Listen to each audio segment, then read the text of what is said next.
ওসমান হাদির খুনির যে বিষয়টি আমাদের সবচেয়ে বেশি বিস্মিত করেছে তা হচ্ছে খুনির বডি ল্যাঙ্গুয়েজ, কনফিডেন্স।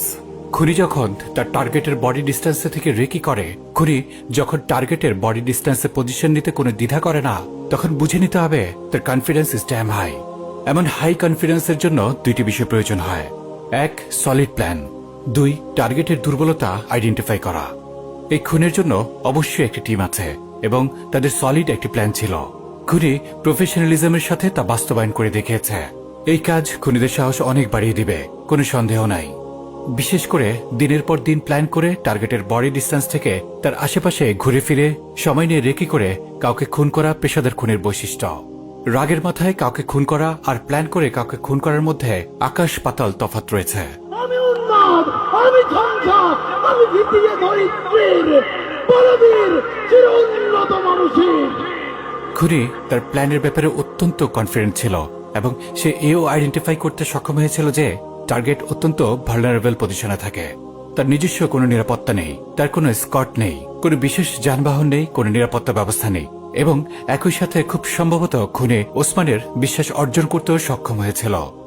খুনির এই কনফিডেন্স বলে দেয় এই প্ল্যান অত্যন্ত যত্নে সময় নিয়ে করা হয়েছে এবং হয়তো এরই মধ্যে খুনি দেশ ছেড়ে পালিয়েও গেছে। যদি তা সত্য হয়েও থাকে, এই কিলিং মিশন এক্সিট প্ল্যান পর্যন্ত সফলতা দেখেছে। এখানে আরও একটি বিষয় অত্যন্ত শক্তিশালী প্রভাবক যা খুনির কনফিডেন্স বহুগুণে বাড়িয়ে দিয়েছে, তা হচ্ছে আমাদের আইন এবং বিচার ব্যবস্থা। এই খুনি 2024 সালের 8 নভেম্বর ডাকাতির সময় অস্ত্রসহ গ্রেফতার হলে তার বিরুদ্ধে অস্ত্র আইনে মামলা হয়। খুনির জামিনের জন্য অ্যাডভোকেট কায়সার কামাল এবং অ্যাডভোকেট মাহফুজুর রহমান আবেদন করলে চলতি বছরের 16 ফেব্রুয়ারি হাইকোর্টের বিচারপতি মোহাম্মদ আলী এবং বিচারপতি SK তাহসিন আলী 6 মাসের জামিনের আদেশ দেয়। And if that is not enough, খুনির জামিনের জন্য আবার আবেদন করলে আবার সে জামিনের আদেশ দেয়। এই জায়গায় এসে আমাদের আসলে কিছুটা সময় নেওয়া দরকার এবং উপলব্ধি করা প্রয়োজন আমাদের বিচার ব্যবস্থা এবং আইন ব্যবস্থার বাস্তবতা নিয়ে। বিষয়টির প্রাসঙ্গিকতা বোঝার জন্য আমরা একটি ঘটনা সামনে রাখছি। গত 24 অক্টোবর ইসকনের বিরুদ্ধে মিছিলে ডামি রাইফেল প্রদর্শন করার জন্য মুজাহিদুল ইসলাম নামের এক ব্যক্তিকে বাসা থেকে পুলিশ গ্রেফতার করে নিয়ে যায় এবং রাইফেলটি ডামি প্রমাণিত হওয়ার পরেও কোনো রাজনৈতিক দলের সাথে তার সম্পৃক্ততা না পাবার পরেও এখনও সেই ব্যক্তির জামিন হয়নি। অথচ চিহ্নিত আওয়ামী সন্ত্রাসী ডাকাতি মামলায় গ্রেফতার, অস্ত্রসহ গ্রেফতার এবং সুনির্দিষ্টভাবে খুনি আওয়ামী লীগের বিভিন্ন ঝটিকা মিছিলের নেতৃত্ব দেওয়া এই সন্ত্রাসী কিভাবে একবার নয় বরং 2 বার জামিন পায়। আমরা যতদিন এই বিষয়টি সুরাহা করতে না পারব ততদিন আমাদের অবস্থা তেমন কোনো পরিবর্তন আসবে না। আকাশ থেকে প্যারাশুট নিয়ে 1000 বার লাফ দিলেও এই বাস্তবতা পরিবর্তন হবে না। লক্ষ্য করুন, এগুলো কোনো বিচ্ছিন্ন অপরাধ নয়, বরং এগুলো কাঠামোগত অপরাধ। একটি অপরাধ আরেকটি অপরাধের সহায়ক, তারা একে অপরের থেকে উপকৃত হয়। একটি অপরাধের উপর আরেকটি অপরাধ বেড়ে ওঠে। একদিকে রাজনৈতিক মদতপুষ্ট স্বার্থলোভী চক্র দাগী আসামিকে জামিন দেয়, অপরদিকে কাঠামোগত ইসলাম বিদ্বেষের শিকার হয় নিরীহ মুসলিম। খুনি হাসিনা পালিয়ে যাওয়ার পরেও তার ফ্যাসিস্ট কাঠামোর প্রায় পুরোটাই সলিড দাঁড়িয়েছিল। লক্ষ্য করুন, আপনি আসলে আপনার সন্তানদের খুনিদের সাথে কোনো আপোষ করবেন না, রাইট? এটুকু তো বলে দেওয়ার কিছু না, এটাই কমন সেন্স। কিন্তু রাজনীতির কমন সেন্স আলাদা। তাদের কমন সেন্সের মৌলিক কম্পাস হচ্ছে স্বার্থ।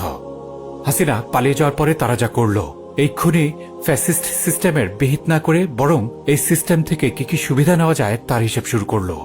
টাকা গুনে গুনে আওয়ামী সন্ত্রাসীদের আশ্রয় দিল কিংবা সেফ এক্সিট করে দিল। আর এই হিসেব নিকেশের খেলার ফাঁকে জীবন দিতে শুরু করল জুলাইয়ের যোদ্ধারা।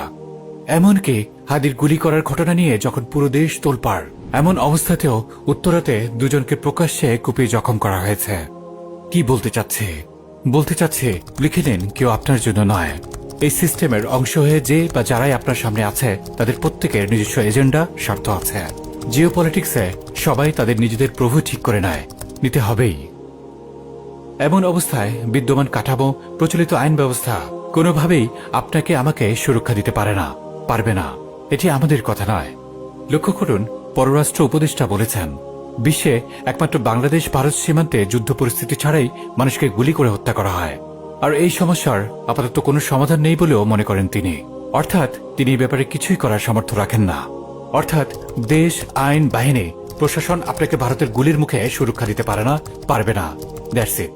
আমরা ভুল কিছু বললে কমেন্ট করে জানাবেন। অপরদিকে আমরা আরও একটি উদাহরণ দেখি। আফগান পাক সীমান্তে পাকিস্তান যখন নিরীহ আফগানিদের উপরে নির্বিচারে বোম্বিং করছে, আফগানিস্তান উত্তর দিয়েছে পাকিস্তানকে এর মূল্য পরিশোধ করতে হবে। জনগণ এটি আশা করে যে তার দেশ তাকে রক্ষার জন্য প্রস্তুত থাকবে। যেখানে নিজের দেশের জনগণের নিরাপত্তার ব্যাপারে উপদেষ্টা সাহেবের পারফরম্যান্স ডাস্টবিন লেভেলের, সে একই উপদেষ্টা জাতিসংঘের সাধারণ পরিষদের অধিবেশনে আফগান নারী ও শিশুদের অধিকার নিয়ে নসিহত করেন। That is what we call a pure disgrace. আমরা বলেছিলাম বিদ্যমান কাঠামো প্রচলিত আইন ব্যবস্থা কোনোভাবেই আপনাকে সুরক্ষা দিতে পারবে না, বরং এই কাঠামো তার এজেন্ডা মাফিক উল্টো আপনার নিরাপত্তা নষ্ট করবে, আপনার জন্য হুমকি হয়ে উঠবে।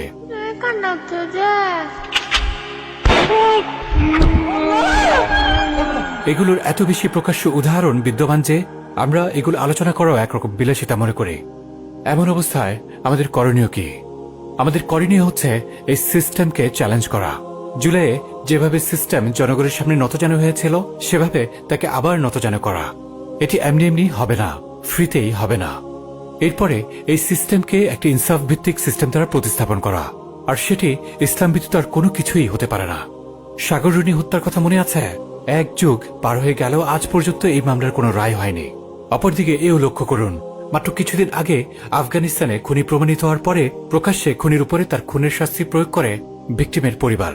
লক্ষ্য করুন, আমরাও যদি এরকম 10টি খুনের প্রকাশ্য শাস্তি বাস্তবায়ন করতে পারতাম, ওসমান আলীর খুনি হয়তো কিয়ামত পর্যন্ত সময় নিত কেবলমাত্র পরিকল্পনা শেষ করতে।